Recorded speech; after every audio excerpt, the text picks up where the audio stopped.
Тя е обърканата и забавна Шарлот в сериалите "Сексът и града" и "Просто ей така" на Макс. В живота е самотна майка, посветила се на каузи за бежанци и в защита на животните. Актрисата Кристин Дейвис призна, че открива общи черти с героинята си от сериалите.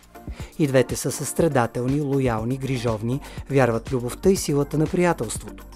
Имат силна женска идентичност и стойности, които защитават. Разликите обаче са, че Шарлот живее в рамки, а Кристин ги разчупва. Шарлот търси съвършен живот по учебник, а Кристин приема реалността, всичките й нюанси. Шарлот вярва, че ролята на жената е в дома, докато Кристин вярва, че жената може да бъде всичко, което поиска, и то сама. Коя е Кристин Дейвис? Родена на 24 февруари 1965 година в Колорадо. Завършва университет с бакалавърска степен по актьорско майсторство, а след дипломирането си се мести в Ню-Йорк, където започва кариера в театъра и телевизията. За ролята на Шарлот е номинирана за множество награди, включително Еми и Голден Глоб. В този сезон на "Просто ей така" Шарлот се изправя пред нови предизвикателства. Как бихте описали еволюцията й като майка, партньор и като жена?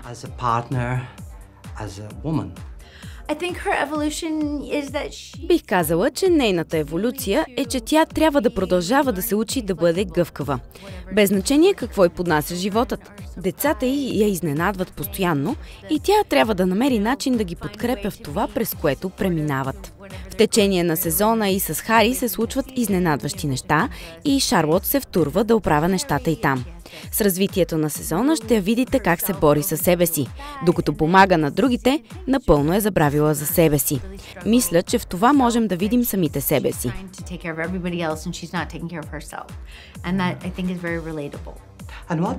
Кои черти на личността й са изследвани в повече дълбочина през този сезон в сравнение с предишните два?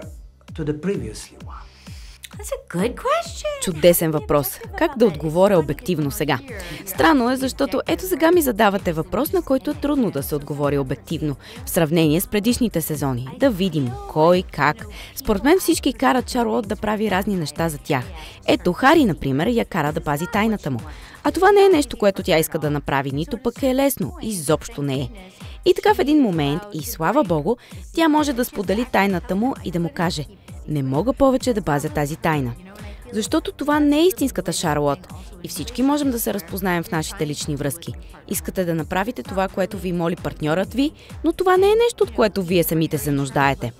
Въпреки че Шарлот и Хари имат чудесен брак, не винаги са в синхрон. За нея не е добре да пази тайната му. Затова мисля, че за Шарлот това е едно продължаващо предизвикателство да остане вярна на собствената си автентичност. Това е траекторията, пътят на Шарлот, по който тя се пита какво точно иска. И това се отнася за всеки герой. Какво точно иска, кое е всъщност и най-важното, от какво се нуждае. Oh my God! I'm sorry to interrupt, but we thought it was just in your mind. Mom, believe women. В новия сезон има ли сцена или определена сюжетна линия, която резонира с вашата собствена личност? Трудно е да се каже за мен. Дали има такива, които да резонират с моята личност?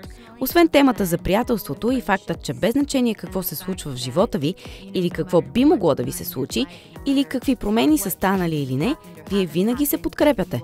Ето това ме кара да се чувствам извисена. Какво според вас би могла да научи Шарлот от по-младите поколения в сезона? От децата, например, от новите герои? От децата, да. Мисля, че може да се научи на разбиране и гъвкавост и да ги прилага към всички. И че нещата могат да се разминават с очакванията ви, но това не означава, че те не са очарователни. Имате ли ясна представа коя сте след 3 сезона в "Просто ей така"? Как се чувствате в това доста счупено общество?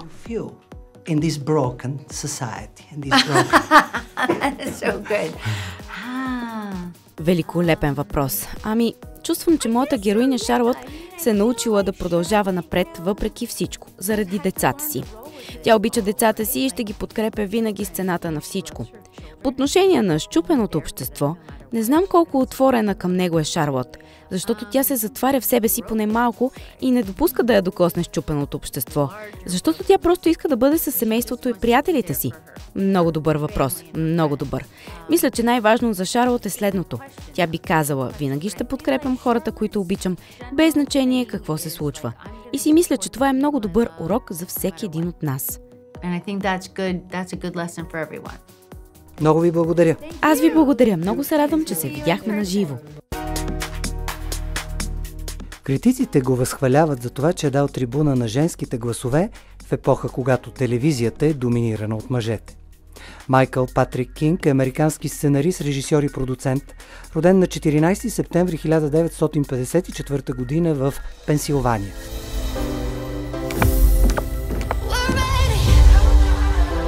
There's nothing like summer in New York City. Най-известен е с работата си по сериала «Секса и града» и продължението «Просто ей така». Той е сценарист, но изпълнителен продуцент и режисьор на много от епизодите.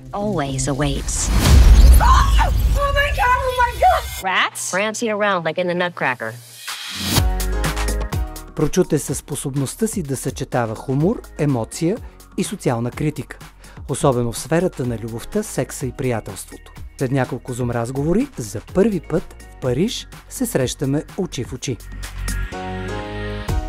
Джордж, ти си. Ако трябва да опишете новия сезон само с 3 думи, кои ще бъдат те? Забавен, фантастичен, крехък.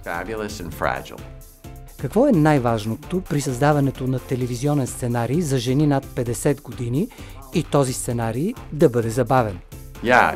Всеки човек на всяка възраст може да бъде център на невероятна история. Идеята, че имаме като централни тези образи, които хората познават и обичат откакто са били на 34, а сега са в средата на 50-те, е чудесна възможност да се разкажат още истории. Защото, както казах, зрителите, които следят сериала, познават много добре тези героини. И така, аз влязох в Секса и града на времето, за да го направя забавен и комичен. И освен това, да го приближа към живота, в който се случват и трагични неща. В този сезон обаче те са излезли напълно от мрака на драмите в светлината на града, подчинен на вечно лято. Има много повече мъжки персонажи, част от които ергени, което предполага много повече комични ситуации. Винаги, когато се съблечеш пред някого е смешно и е много забавно да се създават комични моменти. I really like her, but it's a work contact. It's okay to have a word crush, right? Yeah. What's with that selfie? We took it to send to my second editor. So it's threesome. Who's having a threesome? No one. Ще има ли нови персонажи или сюжетни линии през този сезон, които усещате, че ще резонират силно с публиката? Историята на Сима този сезон е много силна, защото тя влезе в сериала като жена, която е в пълен контрол на кариерата и живота си и изведнъж избира да бъде сама, да изгради живота си наново. И в този нейн образ някои неща отпадат, а нови се появяват. Така че тя е много интересен образ. Освен това обичам много еволюцията на Кари, защото тя осъзнава, че принципът не е само в това какво иска, но и в това от какво се нуждае. Така че много харесвам тези две нови сюжетни линии. At my age, do I really want to be starting over? Not interested. Been there, take care. Nope. Беше ли предизвикателство да се постигне баланс с носталгията по Секса и града, особено когато създавате нещо ново и свежо? Да, за да създам And Just Like That, трябваше да счупя Секса и града, като убият Озаря. Това беше най-важно да се случи, за да кажем: не, ние не сме вече това шоу. И сега, след като вече сме се позиционирали като ново шоу, е такава прекрасна възможност да върнем носталгията, да върнем части от Секса и града, които живеят в ДНК-то на шоуто. Кари излиза на улицата на високи токчета за попитие. Всеки малък детайл, забавлението, секса, всичко се завръща. Това е едно неизказано удоволствие. Все едно имаш огромна кутия с бижута, от която вадиш истински богатства.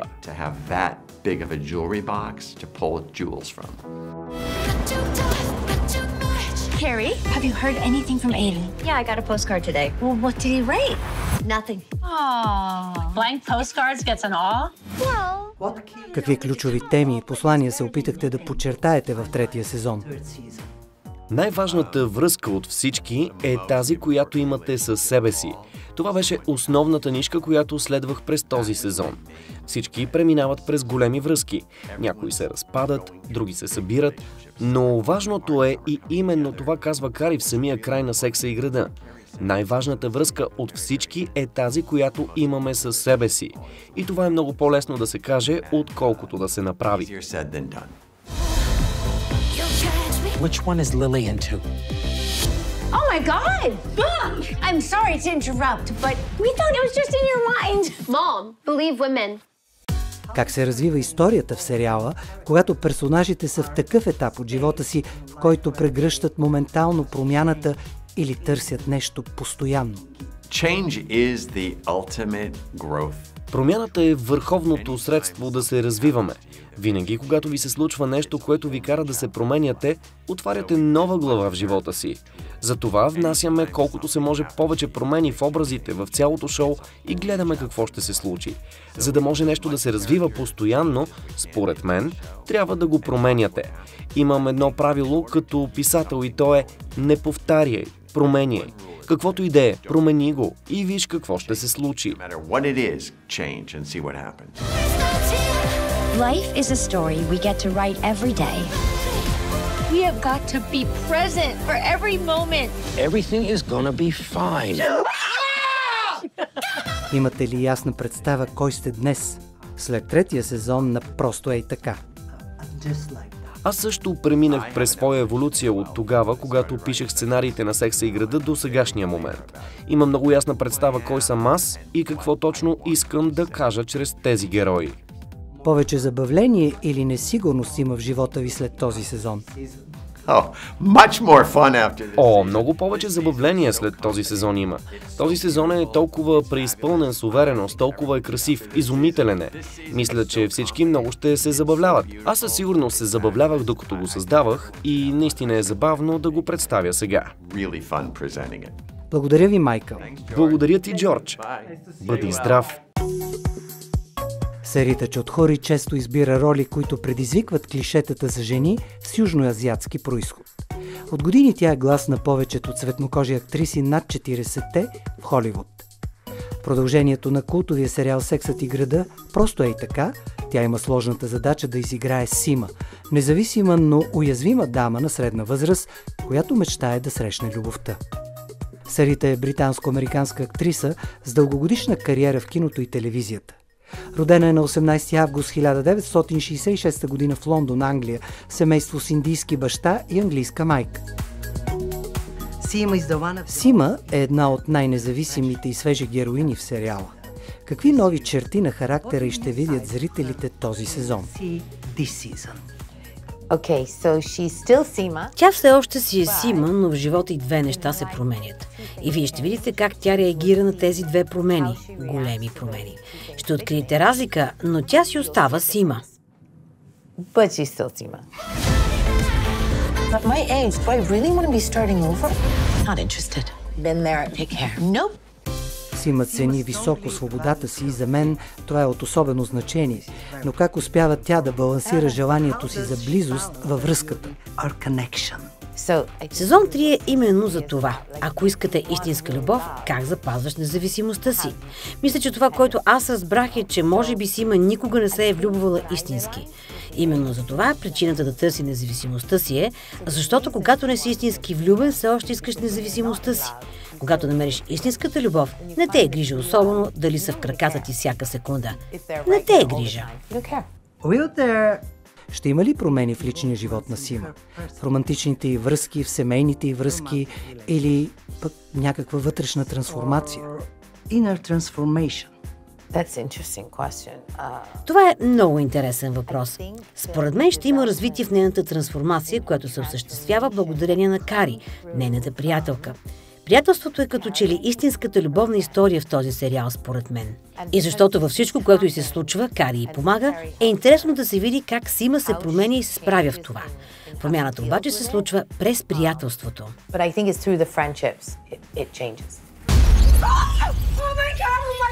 Rats? Prancing around like in the Nutcracker. Как се вписа Сима в динамиката на първоначалната група приятелки? Не зная. Но пък според мен много естествено се вписа. Точно така, естествено се усеща. Но пък, както често казвам, аз определено се чувствах много притеснена. Вече не съм. Чувствам се перфектно сред тези прекрасни актьори. Те ме прегърнаха и включиха сред себе си толкова добре, че не остана място за притеснение. Кое е най-важното, за да се чувства човек свободен днес? В този мъжки свят, този доста крехък свят, където връзките са моментни не само в любовта, но и в професионалните и личните взаимоотношения. Да, според мен свободата е да правиш точно каквото желаеш. Като, например, когато се събудиш сутрин, да хващаш телефона и да правиш неща, които си мислим, че всички правят. В какво се корени твоето щастие? Дали да останеш от сън и веднага да си пуснеш музика и да затанцуваш? Каквото и да е това, мисля, че за сега за себе си знам, че трябва да правя това, което наистина обичам, за да бъда себе си. Ако ли не, се чувствам потисната, объркана. Имате ли ясна представа коя сте в момента? Като актриса и като жена? Понякога да. Не винаги. Несигурна ли се чувствате? Не е несигурна, моето его е приглушено, но това не ме прави несигурна. Особено е. Какви социални теми се разглеждат през образа на Сима в новия сезон на Просто ей така? Според мен Сима застава на позиция по социални проблеми, когато се удари челно в тях. Минава покрай някого без пари на улицата и му казва: ето, ще ти дам пари. Не мисля, че Сима разсъждава за глобалните проблеми, а се изправя пред тях всяка минута от живота си, когато се сблъсква с тях. Какво според вас прави Сима уникална и част от Секса и града и Просто ей така? Не зная, защото я играя. Вие трябва да ми кажете това. And when the plot twists, we can choose to embrace a new chapter.